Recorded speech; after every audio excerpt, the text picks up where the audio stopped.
नमस्कार सर्वांना, हाऊसवाईफ मराठी या चॅनलवर तुमचं स्वागत आहे। तर चला, मी आज बनवणार आहे पारशा दोडक्याची भाजी। पारसा दोडका मी पाव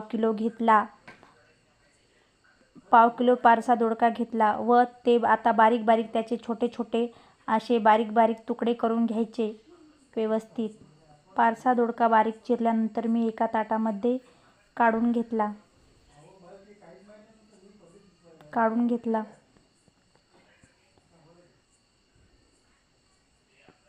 त्याच्यानंतर मी कोथिंबीर घेतली, व्यवस्थित कोथिंबीर अशी निसून घेतली व बारीक चिरून घेतली।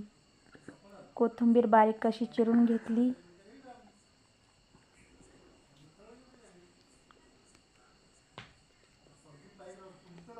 लाल मिरच्या घेतल्या 4-5।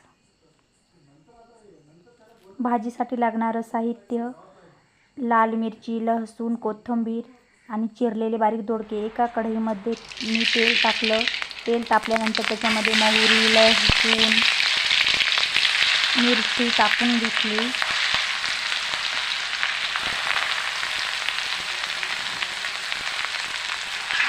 व्यवस्थित परतून घ्यायचं। मिरची, लसूण व्यवस्थित तेलामध्ये परतून घ्यायचा। परतल्यानंतर त्याच्यामध्ये पारसा दोडका टाकला। तेलामध्ये दोडका व्यवस्थित भाजून घ्यायचा।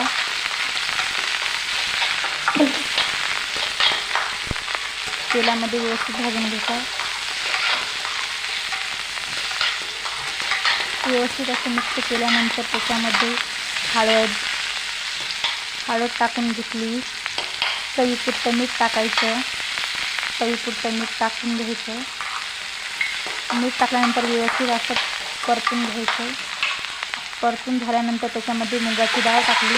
मी 1 तास पाण्यामध्ये भिजत घातली होती मुगाची डाळ। व्यवस्थित डाळ मिक्स करून घ्या। अर्धा ग्लास पाणी टाकला शिजण्यासाठी व 10 मिनिटं त्याच्यावर परत झाकून ठेवली। 10 मिनिटांनंतर गॅस बंद करून घेतला। तुम्हाला भाजी कशी वाटली कमेंट करून नक्की सांगा। माझा व्हिडिओ बघितल्याबद्दल धन्यवाद।